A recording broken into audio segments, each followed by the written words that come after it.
Hi friends. सबसे पहले तो जय सिया राम।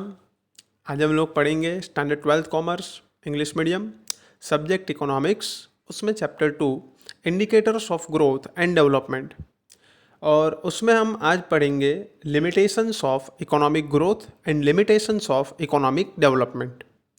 जैसे कि मैंने पिछले लेक्चर्स में आपको ये समझाया था, पिछले कुछ वीडियोस में मैंने आपको ये समझाया था कि इकोनॉमिक ग्रोथ में सिर्फ प्रोडक्शन बढ़ता है और इकोनॉमिक डेवलपमेंट में प्रोडक्शन बढ़ता है, नेशनल इनकम बढ़ती है, पर कैपिटा इनकम बढ़ती है और स्टैंडर्ड ऑफ लिविंग बेटर होता है। तो दोस्तों, मैंने आपको बताया था कि there are two types of change. First is quantitative change and second is qualitative change. Quantitative change किसको बोलते हैं? जिसको हम नाप सकते हैं। और क्वालिटेटिव चेंज किसको बोलते हैं? जिसको हम नहीं नाप सकते हैं। तो जो प्रोडक्शन है उसको हम नाप सकते हैं, तो economic growth is a quantitative change, लेकिन उसमें क्वालिटेटिव चेंज इंक्लूड नहीं होता है। क्वालिटेटिव चेंज किस में आता है दोस्तों? इकोनॉमिक डेवलपमेंट में। उसमें क्वांटिटेटिव चेंज भी आता है और क्वालिटेटिव भी आता है, लेकिन उसमें ज़्यादा क्वालिटेटिव चेंज होता है। तो इकोनॉमिक ग्रोथ की एक लिमिटेशन क्या है दोस्तों? तो देखो, पहले लिमिटेशन यहाँ पर क्या लिखी है? First, economic growth takes into consideration only the quantitative change. इसमें क्वालिटेटिव चेंज आता नहीं है। दूसरी लिमिटेशन समझने लायक है दोस्तों। In economic growth there is a rise in national income and per capita income, but institutional and psychological factors remain as before. Economic growth में रियल नेशनल इनकम और रियल पर कैपिटा इनकम, दोस्तों याद हो तो मैंने आपको समझाया था, प्रोडक्शन की वजह से बढ़ने वाली इनकम को हम रियल नेशनल इनकम और रियल पर कैपिटा इनकम बोलते हैं। और इकोनॉमिक ग्रोथ में प्रोडक्शन बढ़ता है, तब जाकर रियल नेशनल इनकम और रियल पर कैपिटा इनकम बढ़ती है। तो इकोनॉमिक ग्रोथ की वजह से नेशनल इनकम और पर कैपिटा इनकम बढ़ती है, लेकिन कई बार जो इंस्टीट्यूशनल फैक्टर्स जो चेंज होने चाहिए, साइकोलॉजिकल फैक्टर्स जो चेंज होने चाहिए, मैंने आपको बोला था कि संस्थाकीय और मनोवैज्ञानिक जो घटक है, जो कारक है, और सिंपल शब्द में मैं आपको बोलूँ परिबल है। तो जो संस्थाकीय और मनोवैज्ञानिक परिबल है, अलग अलग संस्थाओं का विकास होना चाहिए, हमारे देश में लोगों की सोच में बदलाव आना चाहिए, और वो तब आता है जब एजुकेशन बढ़ता है तब। और ये सारे बदलाव डेवलपमेंट में होते हैं। इकोनॉमिक ग्रोथ में तो सिर्फ एक ही बात कंसिडर करते हैं, प्रोडक्शन बढ़ा मतलब इकोनॉमिक ग्रोथ। तो इकोनॉमिक ग्रोथ में प्रोडक्शन की वजह से नेशनल इनकम और पर कैपिटा इनकम तो बढ़ती है, लेकिन कई बार इंस्टीट्यूशनल और साइकोलॉजिकल फैक्टर्स चेंज होते नहीं हैं, वो जैसे थे वैसे ही रहते हैं। इसलिए यहाँ पर लिखा है, in economic growth there is a rise in national income and per capita income, but institutional and psychological factors remain as before. तीसरी लिमिटेशन इकोनॉमिक ग्रोथ की, the concept of economic growth is narrow and depicts का मतलब है shows only the rise in the rate and extent of output. Economic growth का concept narrow है दोस्तों। मैंने पहले आपको ये इसलिए नहीं समझाया क्योंकि जब मैंने इकोनॉमिक ग्रोथ और इकोनॉमिक डेवलपमेंट का मीनिंग समझाया था आपको, तभी मैंने बोला था कि इकोनॉमिक ग्रोथ का कॉन्सेप्ट नैरो है, इकोनॉमिक डेवलपमेंट का कॉन्सेप्ट ब्रॉड है। तो एक ये लिमिटेशन है, the concept of economic growth is narrow, क्योंकि ये सिर्फ क्या बताता है? It only depicts the rise in the rate and extent of output. मतलब हमारे देश का प्रोडक्शन कितना है और कितना बड़ा है, बस ये यही बात बताता है और कुछ बताता नहीं है। That's why the concept of economic growth is narrow. Fourth, economic growth जो है ना, वो प्रोडक्शन कितना बड़ा ना, उसके लिए हम उसको जानते हैं। इकोनॉमिक ग्रोथ हमें क्या बताता है कि देश में प्रोडक्शन कितना बड़ा है, लेकिन क्या लोगों का वेलफेयर, क्या लोगों का कल्याण हुआ है? क्या सारे लोगों की इनकम बढ़ी है? क्या सब लोग जितने गुड्स एंड सर्विसेज कंज्यूम कर पाते थे पहले, क्या अब उससे ज़्यादा गुड्स एंड सर्विसेज कंज्यूम कर पाते हैं? ये बात हमें इकोनॉमिक ग्रोथ में पता चलती नहीं है। तो इकोनॉमिक ग्रोथ लोगों का कल्याण हुआ है या नहीं हुआ है, मतलब वेलफेयर बढ़ा है, वेलफेयर हुआ है या नहीं हुआ है, ये जानने के लिए इकोनॉमिक ग्रोथ काम में आता नहीं है। Economic growth as a concept. तो फोर्थ क्या है? The concept of economic growth is not of much use in understanding the welfare of the people. लोगों का कल्याण हुआ है या नहीं हुआ है, लोगों के कल्याण में बढ़ोतरी हुई है या नहीं हुई है, ये जानने के लिए इकोनॉमिक ग्रोथ का कॉन्सेप्ट काम में नहीं आता है। तो दोस्तों मैंने 4 लिमिटेशंस आपको समझाई इकोनॉमिक ग्रोथ की। ये इसमें सिर्फ क्वांटिटेटिव चेंज ही आता है। इकोनॉमिक ग्रोथ में रियल नेशनल इनकम और रियल पर कैपिटा इनकम बढ़ती है, लेकिन इंस्टीट्यूशनल और साइकोलॉजिकल फैक्टर्स कई बार सेम रहते हैं। तीसरी लिमिटेशन ये है कि ये सिर्फ प्रोडक्शन कितना बड़ा है और कितना प्रोडक्शन अभी है, सिर्फ यही बताता है। और चौथी लिमिटेशन, लोगों का कल्याण कितना हुआ है, लोगों के कल्याण में कितनी बढ़ोतरी हुई है, ये बात बताता नहीं है। Limitations of concept of economic development, मैंने 4 लिमिटेशंस आपको ग्रोथ की समझाई। अब मैं 3 लिमिटेशंस आपको इकोनॉमिक डेवलपमेंट की समझाता हूँ दोस्तों। उसमें जो पहली लिमिटेशन है, वो पहली लिमिटेशन ये है दोस्तों कि इकोनॉमिक डेवलपमेंट जो है ना, वो देश की प्रगति तो बताता है, लेकिन देश के रहने वाले हर एक इंसान ने कितनी प्रगति की है ना, वो बताता नहीं है। तो आपने स्टैंडर्ड 10th में एक चैप्टर पढ़ा होगा सोशल साइंस में, ह्यूमन डेवलपमेंट। दोस्तों याद रखना, कोई भी देश अगर डेवलपमेंट कर रहा है तो सही मायने में वो डेवलपमेंट कब कहलाएगा, सही मायने में वो डेवलपमेंट कब होगा, जब उसके देश में रह रहे एक एक इंसान का डेवलपमेंट हो। एक चीज याद रखना दोस्तों, economic development is a tool.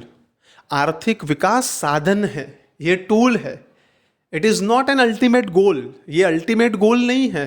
The ultimate goal is human development, मानव विकास ही ध्येय है। जब तक आपके देश में रह रहे प्रत्येक व्यक्ति की जीवन की गुणवत्ता में सुधार नहीं होता है, तब तक सही मायने में वो विकास नहीं है।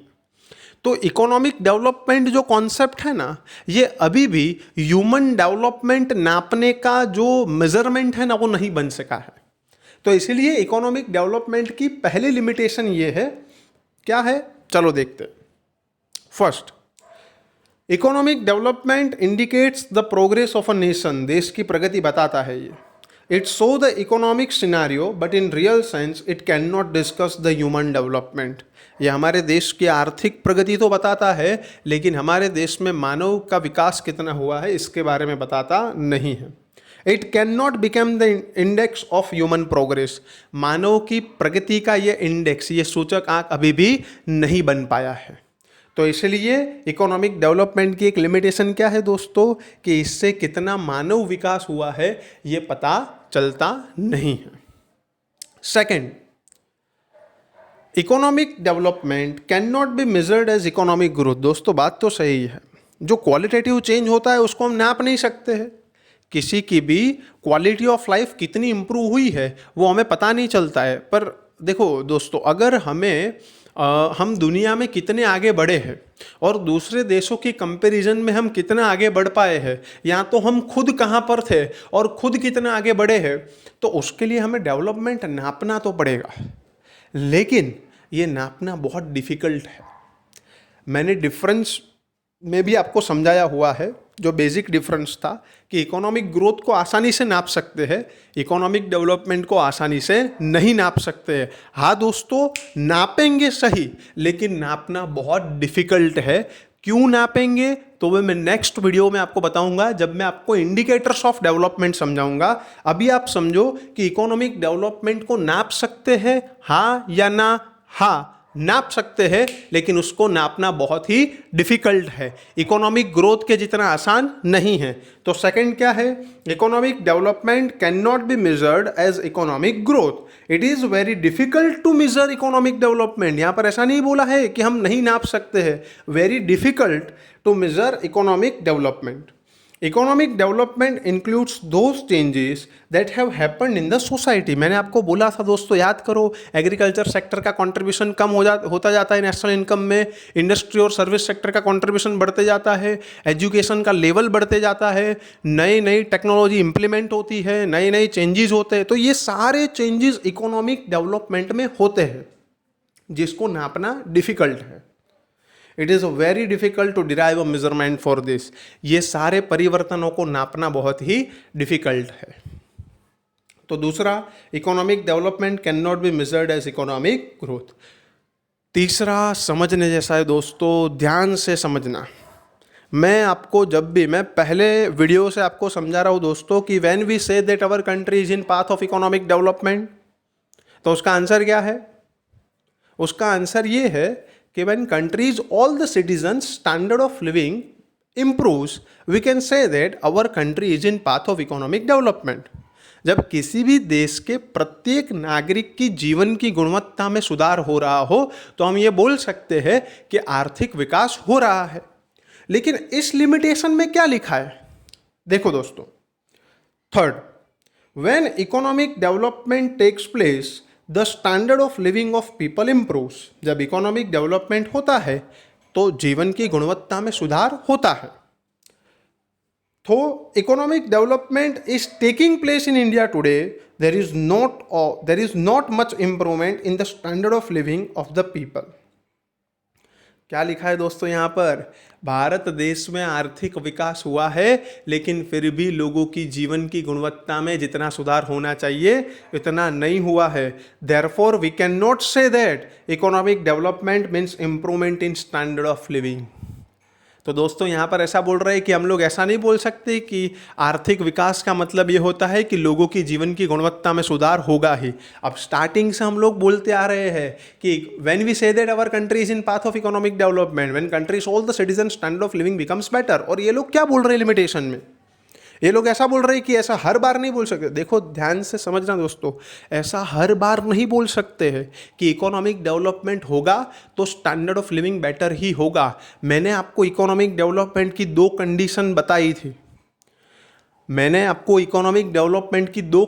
बताई थी। पहली कंडीशन ये थी, growth rate of national income should be higher than the growth rate of population. हमारे देश की जो राष्ट्रीय आय है वो हमारी जनसंख्या से ज़्यादा दर से बढ़नी चाहिए।